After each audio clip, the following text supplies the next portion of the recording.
तुम्ही एक गोष्ट लक्षात ठेवा, असले ताब्यात घेणे, अटक करणे, हल्ला करून आंदोलन मोडीत काढणे, या भाषा बंदच करा. हे स्वप्न बघायचं तुम्ही बंदच करा. पाटील, तुम्हाला मन कसं जिंकत आहे ते, तुम्हाला गोरगरिबांचे मन कसे जिंकत येते, त्यांच्या लेकरा बाळांना किती मोठं करता येईल, गोरगरिबांच्या लेकरा बाळासाठी काय सुविधा देता येतात, आणि मनावर राज्य करा. मग दादागिरी फंदादागिरीच्या भानगडात माया संग तरी पडू नका तुम्ही. फडणवीसांना टार्गेट करण्यासाठी तुमचं आंदोलन आहे असं ते भाजपचे अध्यक्ष आहेत मराठी मुंबईचे अमित साटम यांचं आमदार असं पण म्हणणं आहेत ते. आहे. आमदार पण आहे. आता हे कोण आहे? अमित साटम. चाटम मध्येच कोण आलं? भाजपचे आमदार चाटम साटम. हा, ते नवीनच आलं हो आता. त्याला नंतर बघू. आता तुम्ही म्हणता की उपोषण आता फायनल आहे, मात्र जरांगेंना उपोषणाची गरज भासणार नाही असं विखे पाटलांनी विश्वास व्यक्त केला आहे. ठीक आहे ना, बघूयात ना त्यांजवळ काय आणि काहीतरी मुख्यमंत्र्यांनी निरोप घेऊन सांगितलं. आले असावेत का ते आज सरकारकडून सकारात्मक? आता तुमच्या साक्षीनंच होणार आहे. प्रत्यक्ष बघितल्याशिवाय मी तरी काय उत्तर देऊ? काय म्हणलेत मुख्यमंत्री त्यांना, काय म्हणले दोन उपमुख्यमंत्री, शिष्टमंडळात कोण आहे, एकतर्फी शिष्टमंडळ आहे का कसं आहे, सरकारचं शिष्टमंडळ आहे का काय काय, आता प्रत्यक्ष बघितल्याशिवाय लक्षात येणार नाही ना. एकतर्फी काय भूमिका आहे का काय आहे का कसं आहे का, का आमच्यावर दबाव आणून काही लादायचं आहे का, किंवा मराठा समाजात काही पुन्हा गैरसमज पसरायचा आहे, संभ्रम काय, हे बघितल्याशिवाय कळणार नाही. येऊ द्या तर त्याला, आल्याच्या नंतर आपण सगळ्या गोष्टीवर ठरवणारच आहेत. पण मी उद्याच्या आंदोलनावर ठाम. एकनाथ शिंदे साहेब म्हणाले की सरकार सकारात्मक आहे, सगळ्या मागण्यावर तोडगा निघत आहे, असं रात्री बोलले. कुठे 10 महिन्यात काही सकारात्मक आम्हाला तर काही तुकाराम कोणीच दिसला नाही. त्याच्यात कोणीच नाही दिसला. गेले भाऊ 10 महिने झालं भाऊ वाटोळं आमचं. त्याला हा मराठ्यांचं वाटोळं करणं याला जर सकारात्मक म्हणत असतात तर मग खरं आहे त्यांचं, आणि त्यांच्या सरकारचं पण खरं आहे, मग खरं आहे. ते जर मराठ्यांच्या पोराचं वाटोळं झालं, सारथीतला अभ्यासक्रम 1554 होता तो काढून टाकला, मराठ्यांचे गुन्हे मागं घेतले नाही, मराठ्यांचे पोरं बलिदान गेले, त्यांचे निधी दिले नाहीत, काही जणांचे काहींना नोकऱ्या दिल्या नाहीत, याला जर ते सकारात्मक म्हणत असतील तर मग मात्र नक्की आहे.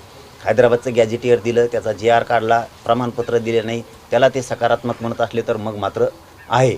ते जर म्हणत असले व 58 लाख नोंदी निघाल्यात, त्याचे कुणबी प्रमाणपत्र दिलेत पण व्हॅलिडिटी आम्ही दिल्या नाहीत मुद्दाम, मग ते सकारात्मक त्यांच्यासाठी असू शकतं. आमच्यासाठी तर सकारात्मक कुठं दिसतच नाही आहे. आमचं तर सगळं वाटलंच झालं. 10 महिने झालं तुम्हाला वेळ देऊन, तुम्ही कुठंच काही एकही पाऊल उचलू शकला नाही. मराठा समाजाच्या गरिबीला ओबीसी कसा जबाबदार, हाकेने सवाल केलाय. पाटील, अंबादास दानवे म्हणले की प्रसाद लाड काही जातीवंत मराठा नाही, प्रसाद लाड यांनी अंतर्वलीत जाण्याने प्रश्न सुटणार नाही असं वक्तव्य त्यांनी केलं. काय केलं?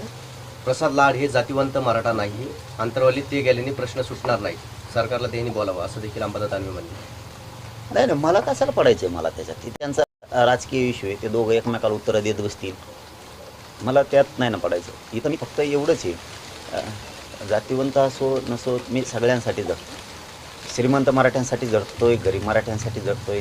दानवे साहेब काय बोलले ते त्यांचा राजकीय प्रश्न आहे, दोघं एकमेकाला काय बोलायचं आहे, काय उत्तरं द्यायचं ते नक्की देतील.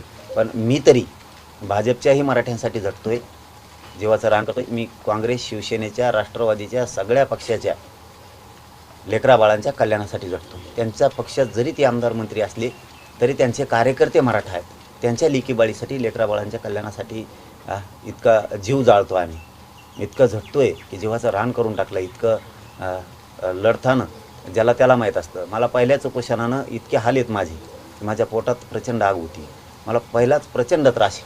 त्याच्यातही मी या एवढ्या तळपत्या उन्हात, कारण सूर्य आता सध्या इतका आग ओकतोय, आज लोक 11च्या नंतर बाहेरसुद्धा निघत नाहीत 5 वाजेपर्यंत. सकाळी 11 ते तिसरा पारा 5 वाजेपर्यंत बाहेरसुद्धा निघत नाही, 6 वाजेपर्यंत निघत नाहीत. या तळपत्या उन्हात मी माझ्या समाजाच्या लेकराच्या कल्याणासाठी उन्हात स्वतःला बाजून घ्यायला लागलो आहे ना.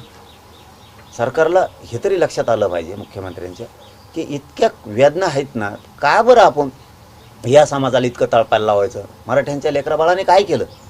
तुमचं आमचं काय वैर असेल तर तुम्ही आम्हाला फासावर द्या, पण माझ्या गोरगरीब मराठा समाजाच्या लेकराबाळांना का वाटोळं करताय? त्यांनी तुमचं काय केलं? गोरगरीब मराठ्यांनी तुमचं काय केलं? तुम्हाला कचा हक्कच मतं केली म्हणून तुम्ही सत्तेवर बसला. त्या मराठा समाजाच्या लेकराबाळांचं इतका अन्याय आणि अत्याचार त्याच्यावरती करू नये. त्याला शिक्षणापासून नोकऱ्यापासून लांब ठेवू नये. लेकरं आहेत, ओबीसीचे लेकरं आहेत, मराठ्यांचे लेकरं आहेत. तुम्ही दुजाभाव करायला लागले मुख्यमंत्री सरळ सरळ. ओबीसीच्या लेकरांना काही पण द्यायचं आणि मराठ्यांच्या लेकराला काही द्यायचं नाही. असं कुठं सरकार असतं का? असली कुठं सत्ता असती का? असं मला हे नाही आवडलं हे महाराष्ट्राला. शेतकऱ्याचं पण तुमची तीच भूमिका, गोरगरिबात तीच भूमिका, दलित मुस्लिमात तुमची तीच भूमिका, धनगरांच्या लेकरा बाळात तीच भूमिका तुमची. त्या बंजारा समाजाच्या लेकराचं वाटलं झालं, तुम्ही ते तीच भूमिका. तुम्ही का वागताय काही कळतच नाही. असं तुम्ही लेकरात भेद करू नका. सर्वसामान्याचे लेकरं लय पोटाला चिमटा घेऊन गोरगरिबांनी ते लेकरं वाढवलेत आणि ते लेकरं शिकवले सुद्धा. प्रत्येक आईबापांना वाटतं माझं लेकरू कुठंतरी नोकरीला लागलं, कुठं काय झालं तर आमचं आयुष्य तरी सुखाचं जाईल. अरे जन्माल्यापासून मरेपर्यंत कष्ट करायचे आमच्या आईबापाला. कधीतरी पोराच्या हातानं सुखा समाधानाचा उद्धार त्या समाजाचा, त्या लेकराबाळाचा, त्या कुटुंबाचा हो द्या रे.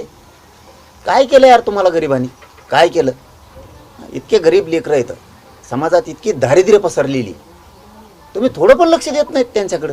कुठलं सुटलं तुमचं राजकारण, तुमच्या निवडणुका, तुमचे उमेदवारी वाटप, मग कोण फोडायचा कोणाला द्यायचं, तुमचं याच्यातच तुम्ही खुश आहेत. जनता कधी सुखी करायची तुम्हाला? कधी जनता खुश करायची? कधी तुम्हाला पाठीवर थाप मारून घ्यायची जनतेची? काय केलं गरीबाच्या लेकरांनी? केलं काय? तुम्हाला हाय लागन त्या गरीबाच्या लेकराची. बरं, आज शिष्टमंडळ तुमची भेट घेत आहे, चर्चा होईल, त्यानंतर ते त्यांची भूमिका मांडणार.